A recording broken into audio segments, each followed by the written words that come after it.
Hey YouTube, it's Dora Kirstine. I hope everyone out there is doing well. Today is Wednesday, August 27th at 1:48 in the afternoon. I know it's been a while since I posted on my YouTube channel, so I wanted to come out and say hello and to give you some updates as to what's been going on in my creative world. For starters, it has been officially 8 months since I've had my second hip surgery, and I'm happy to say that I'm walking better and I'm feeling better. At times the hip can be mean and it prevents me from doing all the activities I would like to do, but I'm grateful that I can walk, and I'm happy that I am much better off now than I was 8 months ago. So that's one of the highlights of my life right now, is that I survived 2 hip surgeries. I am walking, and I'm just really thankful for that. I will say that this experience, having these surgeries and also being unemployed, have been the most humbling experience that I've ever had before. For starters, as some of you out there may know, being unemployed can be very difficult. It definitely plays on your emotional, your mental, sometimes physical, and it can make you feel depressed or make you feel just, not very hopeful because you're applying for work and nothing's happening, and it can really affect your mood. So I think that when you're in a position like that, you start to see things a little differently than usual. For starters, you start to appreciate what you do have as opposed to what you don't have. You start to look forward to what you want, and you pursue the dreams that maybe you've always thought of or thought you couldn't pursue. You start to go out there and make it a reality. So it could be a bad experience, but it can be a good experience. And speaking for myself, being unemployed officially 2 years this past June has been very challenging and very difficult. I would be lying if I said that life has been grand, because it has not. However, I'm still here to talk about it, and I think that's the most gratifying thing I can say to you, is if you're still here to talk about it, then there's still a chance out there for you to really shine bright and stand on center stage and do what you really want to do. I also think it's a great opportunity to be creative. Sometimes we all, actually let me rephrase that, we all have a creative side to us. Sometimes we know it, sometimes we don't know it, sometimes it's untapped talent that we haven't taken the time to check out. And I think that when you're in situations where you're recovering from a surgery, like in my case, or you're unemployed, also in my case, or any situation you're going through, sometimes that creative side kicks in a little bit. You start to explore things that maybe you didn't explore before, or you start thinking about things that you didn't think about before, and it could be really, really exciting. Nerve-wracking, yes, but exciting, and you really get a chance to see a side of you that you didn't see before. So I think that, again, there's a plus side to having the downtime. So what's been going on with Dora Kirstine? Well, I have been working feverishly on my book, Dora's, see, everything I have to put my name in it, sorry, Life's Reflective Twist. And again, this is a tentative title. I'm not sure if that's going to be the actual title of my book, Life's Reflective Twist, but and even saying it fast can be like a tongue twister, but I am almost finished with the book, and I'm very excited about that. Some have asked me, what is the book about? Well, I think, to put it in perspective, anybody out there who's been following me through YouTube, through Facebook, Twitter, even Google+, or LinkedIn, I should say, I have a blog called Dora's Creative Corner. And on that blog, I talk about my life. I talk about life's happenings, reflection, as well as a couple of short stories, as well as poetry. I have been inspired to share my story with others, or to the world, because I strongly believe that we all have something to bring to the table. We all have a story to share, and I think that I'm not the only one who have gone through certain experiences, trials, tribulations, and so on and so forth. So this book is an extension to the Creative Corner. If you have been reading my blog, which by the way is Dora's Creative Corner.blogspot.com, and it is on Google Blogger. So if you know anything about Google Blogger, just look up Dora's Creative Corner and you'll definitely find me there. And you can't miss me because I have my happy face. So that's one place that I think if anybody wants to get to know me, or having questions, or just curious, it's a good place to start. And this book is an extension of that. what I'm doing is I'm actually taking some of the reflections that I've shared through the blog, and I'm giving you backstory. So for example, you might read a blog post from, say, last year, and it's talking about a very specific thing, but you might want to know, how did I come to this conclusion, or why did I feel like this in the beginning? That's going to be in the book. There are things that I've never talked about publicly, and that has led me to start the Creative Corner to begin with. That will be in the book. So it's personal, it's inspiring, it has its sad moments, but it has a lot of happy moments. And I think that anyone who reads it will have a chance to get to know who Dora K. Fulton is, but also will be able to be inspired by it. I think that it will allow people who either went through similar experiences as I have, or worse, they can get something from it. It won't just be about me. And it's not one of those books where it's a 5-step program. If you follow these steps, you'll feel better.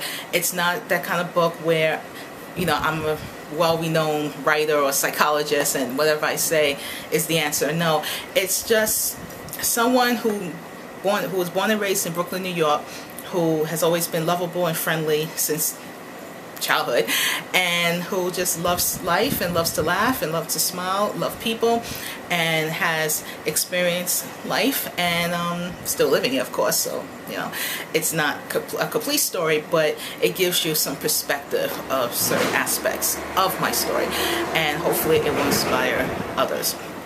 So that's the hope. The hope is to be able to get something out of it, and so that's what the book is pretty much about. So I like to call it a memoir / inspirational book, and hopefully when it's all said and done, you'll enjoy reading it. For now, the Creative Corner is still on and going. One of the things I haven't been doing is posting as much, because a lot of things that I have been writing offline I'm saving for the book. So if you go in the Creative Corner right now, you won't see as much post from 2014, but you will see a lot of poetry, and some of the poetry will give you perspective, either what's going on in my life or just general life situations. So I think that if you want to check it out, feel free.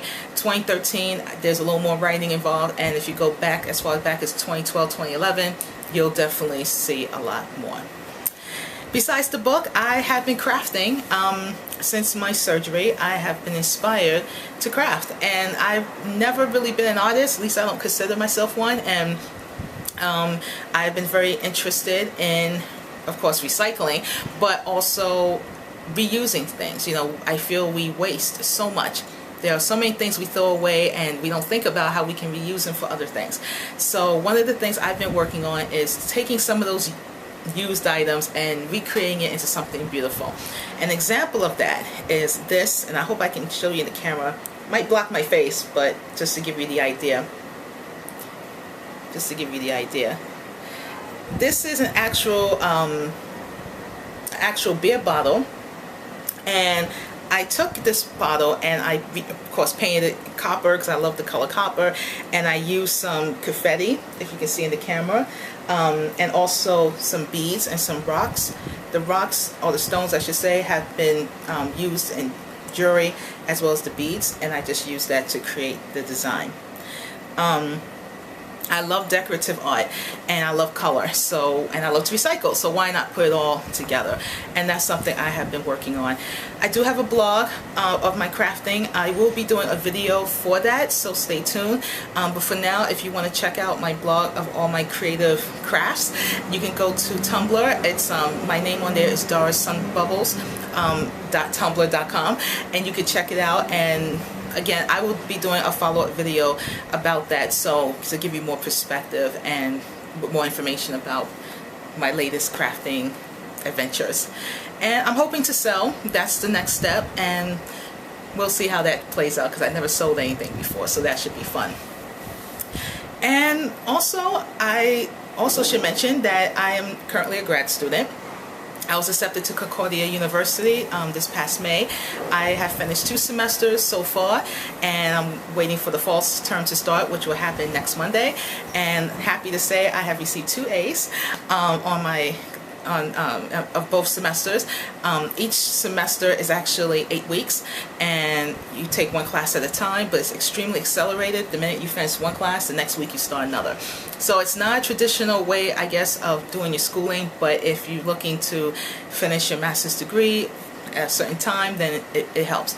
I am doing this online because the school is located in Nebraska, and I decided to do it online for 2 reasons. One, because I am actively looking for work, and I don't know how that outcome is going to turn out. So I want the flexibility of working and going to school. And secondly, because I love to do it. I like to go to school online. I like to have that freedom to just pick up the laptop and go to, say, Starbucks and have my latte while I'm working on my studies or be home. So I like the flexibility of it all, and that was the reason why I decided to do that. However, I will say I miss being a student in the classroom, so I'm hoping that probably when I go for my doctorate, I will go to a school where it will have a campus and I will be in a classroom. And I smile when I say doctorate because my mom is really pushing me to go for the PhD, and it's something I never thought about. Honestly, I didn't think I would ever go to grad school because I felt grad school was for very intelligent, smart people, and at the time I didn't really have that confidence in myself to think I was one of the smart people. But I quickly learned that I am.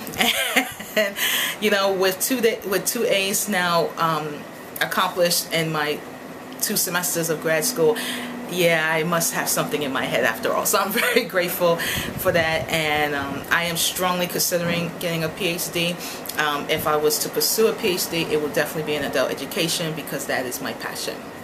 And speaking of adult education and teaching, let me just be the first to say to everyone who knows me, especially my students, I miss you terribly, and I cannot stress that enough.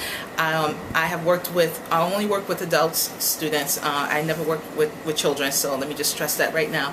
And I was an ESL teacher, for those who may not be aware of my background, and I've worked within the Asian community for well over 7 years, and I loved each and every bit of it, and I still do, and I just love people. I love meeting people from around the world and cultures and all that good stuff. So I miss teaching very much, and it's something that I think about on a consistent basis.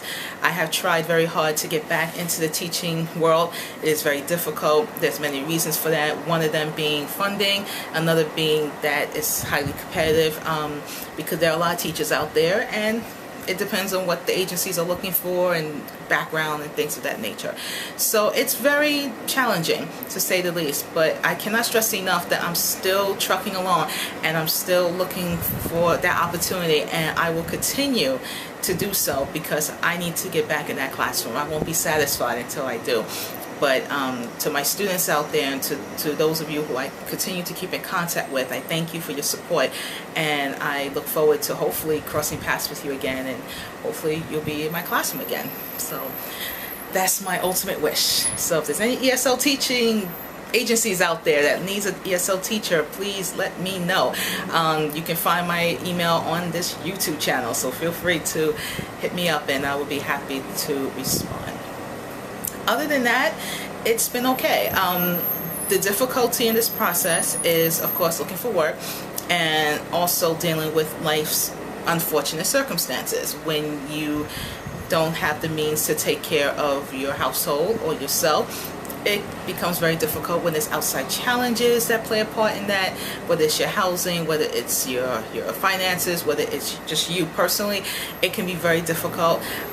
So again, I can't say life has been grand, but I will say that, you know, I'm still here to talk about it, and I'm still striving, and I'm still asking questions and finding resources and talking with people, and I'm not ashamed to say what it is. So if someone asks me, well, how have things been for you, I can at least say, yeah, it's been difficult.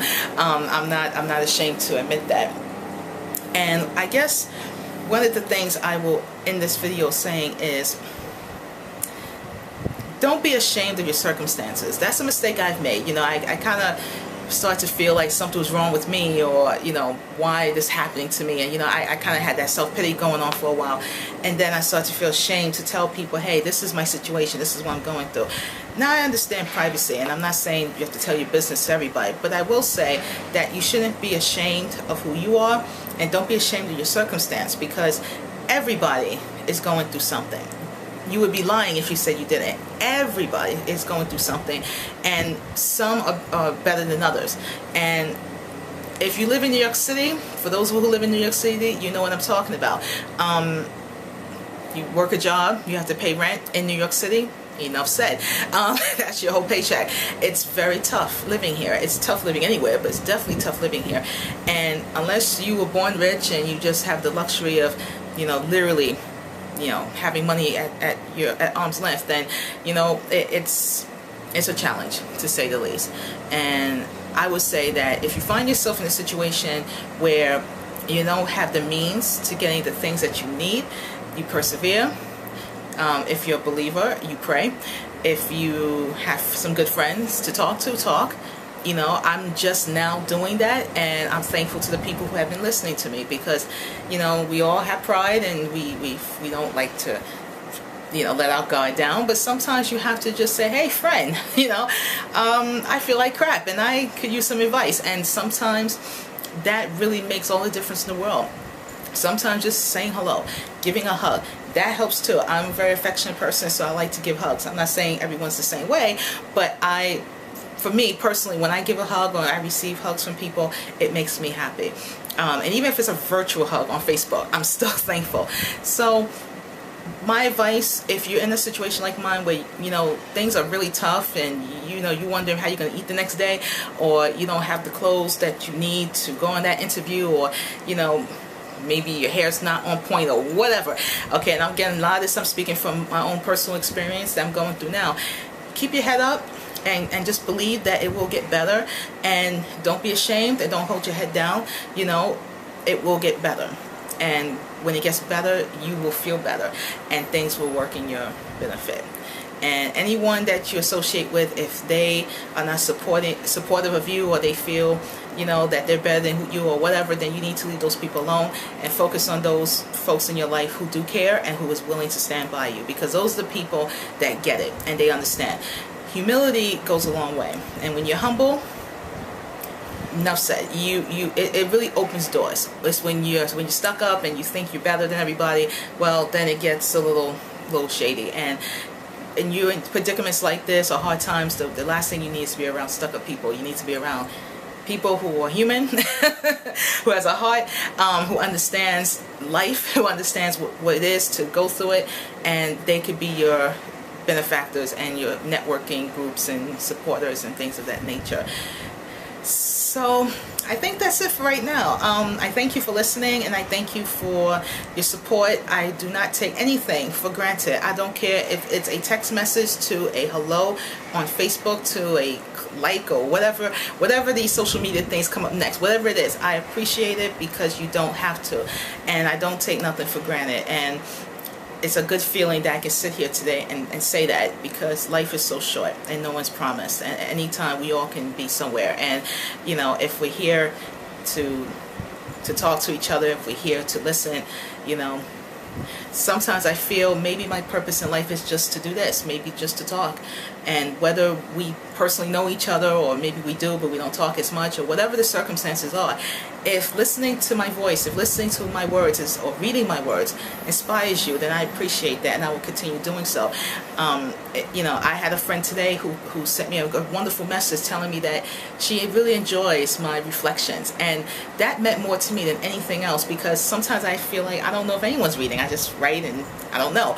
But I'm learning that you have to have confidence in yourself and have to know what you're doing. And if you know that you're going about things the right way, believe that people are paying attention, and believe people are reading and they do care. And I'm seeing that I'm seeing that. And even for those out there who are quiet, don't say much, know that they care too. And I'm thankful that I have friends in both categories. I have friends who are very expressive, and I have friends, well, they a little on the quiet side, but it doesn't change my feelings towards them. I still love them, and I still care about each and every person in my life, and I really do mean that from the heart, and I can only hope that they know that I truly, truly care about them no matter what.